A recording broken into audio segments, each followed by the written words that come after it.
Hi friends, మేము బెక్కవోల్లో ఉన్న శ్రీ లక్ష్మీ గణపతి స్వామివారి ఆలయాన్ని దర్శించుకున్న తర్వాత అలాగే అక్కడి నుంచి బెక్కవోల్లోనే ఉన్న శివుడు కుమార సుబ్రహ్మణ్య స్వామి స్వయంభూగా వెలిసినటువంటి శ్రీ గోలింగేశ్వర స్వామి ఆలయానికి అయితే వచ్చాం.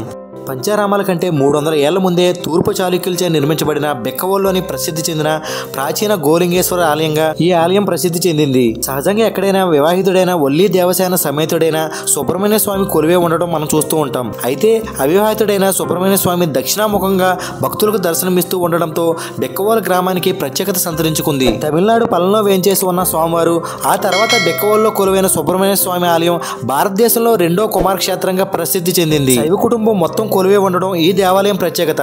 ఈ దేవాలయానికి ఎడమవైపు రాజరాజేశ్వరుని ఆలయం, కుడివైపు చంద్రశేఖర స్వామివారి ఆలయం ఉంటాయి. ఈ క్షేత్రాన్ని దర్శించినంతనే భక్తులు కోరిన కోరికలు తీరుతాయని భక్తుల విశ్వాసం. ఈ ఆలయం బిరుదాంకపురంగా పేరుగాంచింది. ఇక్కడ కుమార సుబ్రహ్మణ్య స్వామివారికి ఇష్టమైన పర్వదినాల్లో రాహు, కేతు, కుజు సర్ప దోషాలకు భక్తులు ప్రత్యేక పూజలు చేస్తుంటారు. సంతానం లేని స్త్రీలు షష్ఠి సందర్భంగా స్వామి చెంతనే ఉన్న సహజ పుట్టపై నాగుల చీర ఉంచి దాన్ని ధరించి ఆలయ ఆవరణలో నిద్రిస్తే సంతానం కలుగుతుందని భక్తుల ప్రగాఢ నమ్మకం. ఈ ఆలయంలో శివపార్వతుల శిల్పం, కూర్చుని ఉన్న వినాయకుని ప్రతిమ రెండు శిల్పకళా నైపుణ్యానికి ప్రతీకలు. ఈ గోలింగేశ్వర స్వామి ఆలయం మొత్తం చక్కటి శిల్పకళలతో కట్టించబడింది.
ఇప్పుడు మీరు చూస్తుందే బ్రహ్మసూత్ర శివలింగం అంటారు. చాలా అరుదుగా మనం ఇలాంటి శివలింగాలను చూస్తూ ఉంటాం. ఈ శివలింగాన్ని చూడాలంటే ఎంతో అదృష్టం ఉంటే గానీ చూడలేము.